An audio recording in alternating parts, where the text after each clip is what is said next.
Cemetary. My name is Dr. Lyman Bold. My claim to fame in here in Gillett is that I was a doctor for 50-some years. I had my office down the kitty corner from the clock church, and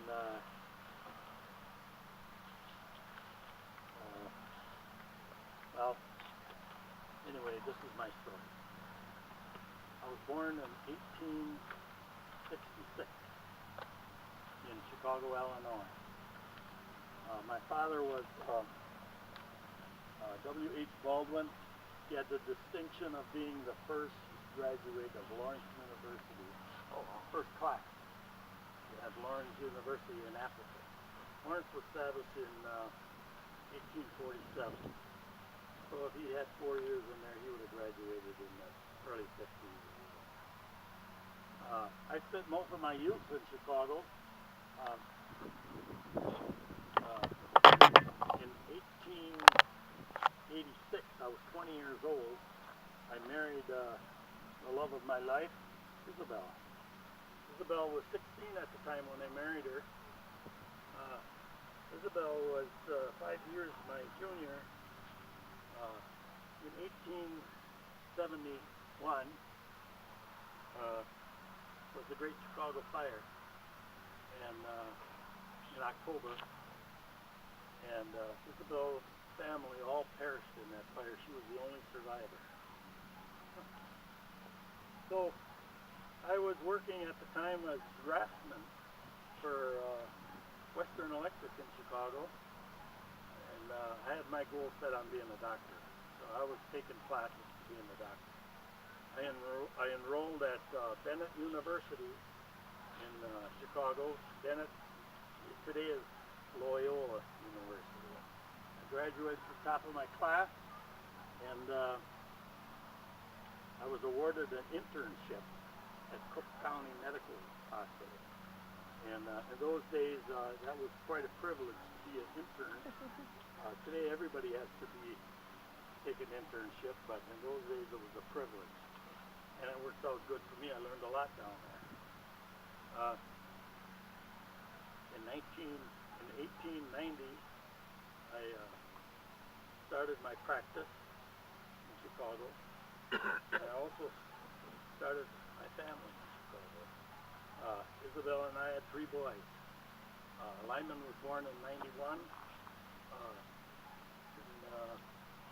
In 94, William was born.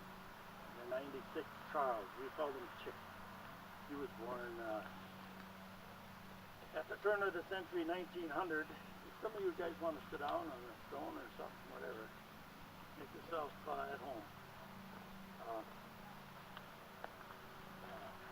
At the turn of the century, 1900, Isabel and I and the kids were living in Chilton, Wisconsin. I was trying to get a practice started in a little town called Marytown. It was in Fond du Lac County, and nothing seemed to go right. I couldn't get the kids to school, and Isabel and I decided we were going to move on, so here we are in Gillett. We found Gillett. The first thing we did when we got to Gillett is we had a baby girl. We called her Isabel. We called her Babe. We named her Isabel. I was a country doctor, horse and buggy. Got paid in chickens and eggs and potatoes and occasional bag of oats for the horse. Sometimes I didn't get paid at all. Money was pretty scarce in those days. 1909, they gave us the horse and buggy for a car, for an automobile. I got it from Nick Strummer. Nick had the only car in town, and I had the second only car in town. It was an Oldsmobile, a 1-cylinder. Didn't have a steering wheel. It had a lever on the side, and the wheels would go like this. Since then, I've had at least 25 cars. Isabel and I and the kids liked to go riding. It was fun. I remembered just before I got that car, I had an emergency to go out to a house next to north of town here. It was a dimly lit house. I took Bill along, at least because he was young, but at least he could watch the horse. It was an emergency, and I got in there and kind of a gruesome accident. I was using ether. I could keep the lanterns so far away. I didn't want the place to blow up, and all the onlookers fainted, including the victim's mother, and even Bill fainted. But I got the job done, and the person turned out just fine. Well, after I got my automobile, then I started the Gym Theater. I don't know if any of you remember the Gym Theater. It was across from my office, down 3 or 4 blocks or so, 3 or 4 houses, buildings. I figured out in my 60-some years of being a doctor, I delivered over 5,000 babies. I remember the first baby I was born, I outlived by 8 years. I don't even remember the name. In 1926, I got called out near Hint. There was a farm out there, and I had called out to deliver a baby, and by the time I got there, the baby was already born. I did what I had to do, but I got everything taken care of, even if I was a little late. It was Frank Nina from the hardware store here in town. Ironically, Frank, about 3 weeks or 6 weeks later, maybe it was in June, Frank tipped his tractor over and pinned him under the tractor. And he was brought into town here. There was a hospital up above the dime store, and he was brought in up there, but he died. He died up there. Frank didn't have a father after 6 weeks.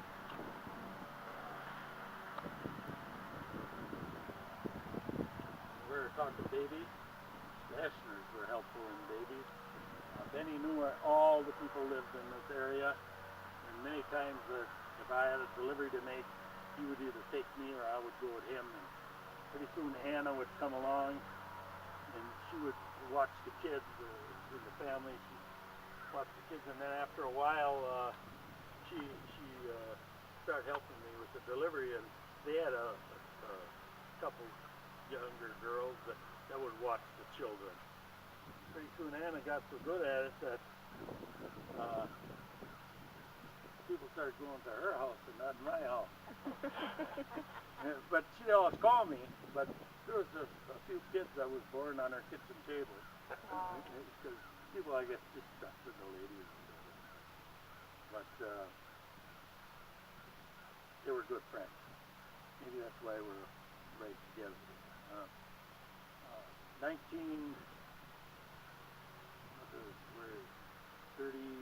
Middle of the 30s, a young man came into my office, and he had a 6-year-old boy with him, and the boy had fallen on an axe. He was playing in his uncle's tool shed, and he fell on an axe, and he severed both arteries in his wrist, and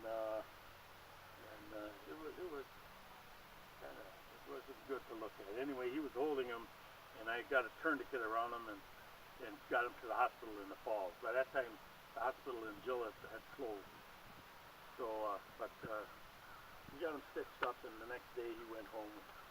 Him and his dad went home. And came in about 2-3 weeks later for a checkup and to get the stitches out, and the little guy wouldn't let me take the stitches out. He wouldn't have none of it.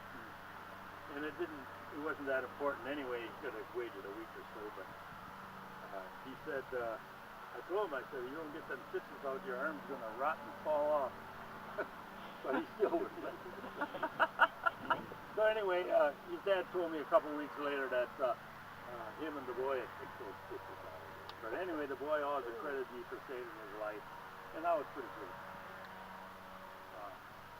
1944, Isabel and we went to Methodist Church. We belonged to a Methodist church here in town. I was a member of the Civic Club. The Civic Club started in about 38. I was a member of Mason, member of the Masonic Lodge. And I was also a member of the Gillett Advancement Association. And that was the year Gillett advanced from a village into the city. We got incorporated into it. And there was a little fire department and a police station and a jail across the street from the house. And they didn't have a place to hold a city meeting, the council, and so they used my office, at least until they got a room set up over there. The present day municipal buildings were built in 1953. 1947, I was awarded a 50-year award for being a doctor from the State Medical Society, which I was very proud of. 1949 was a bad year. 1949, I lost my Isabel. She died, and we were married 14 years before we moved out of Illinois. And it is 49. It comes up to about 63 years. Did I tell you she was 16 when I married her? Besides Lyman and Bill and Chuck, Charles and Isabel, we had 3 daughters that died in infancy. We also shared something a lot of married couples don't share, is we shared the same birthday, January 6th. Life after Isabel. Our grandson, Mark, that would have been Charles' Chick's son. He married one of the Eschner girls, and they had a little girl, and Esther's had a little pony up there, and this little girl, I loved to ride that pony. She was always wanting to go up there. But anyway, Arbel or Bernadine, one of the other girls, would sometimes they'd help Chick at the theater. He was right across the street and down a couple doors. The Gem Theater was, and Arbel used to be going down there, and she didn't go down there all the time, but she went down there a few times. I'd see her going down there and I'd say, Arbel, can you give me a bag of popcorn? And pretty soon she'd come back with a bag of popcorn. Sometimes she had 2, and she'd stay and visit and we'd eat the popcorn. Sometimes I went with her. We'd watch a movie, and she's such a good-looking gal, Arbel. Just that pretty. But anyway, sometimes I went alone, but it never was quite the same without Isabel. I didn't do much doctoring. I was getting pretty old.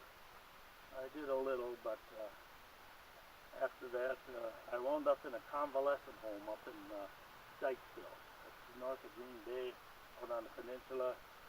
I think it was Rockwell or Rockwood, or I forget the name of the convalescent home. And so that's after a long illness. That's where I died in 1954. I was brought back here to Methodist Church. My funeral was. My pallbearers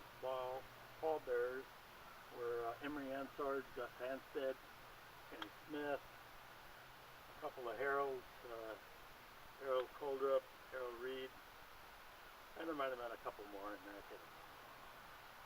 I started a foundation for people in need even before I went up to a convalescent home, and then all my memorials were put into this foundation, and that was distributed there. And finally I got back to some quiet time with Isabel. I guess that's my story. Gillett was a wonderful place to raise a family. Kids. Appreciate you all coming.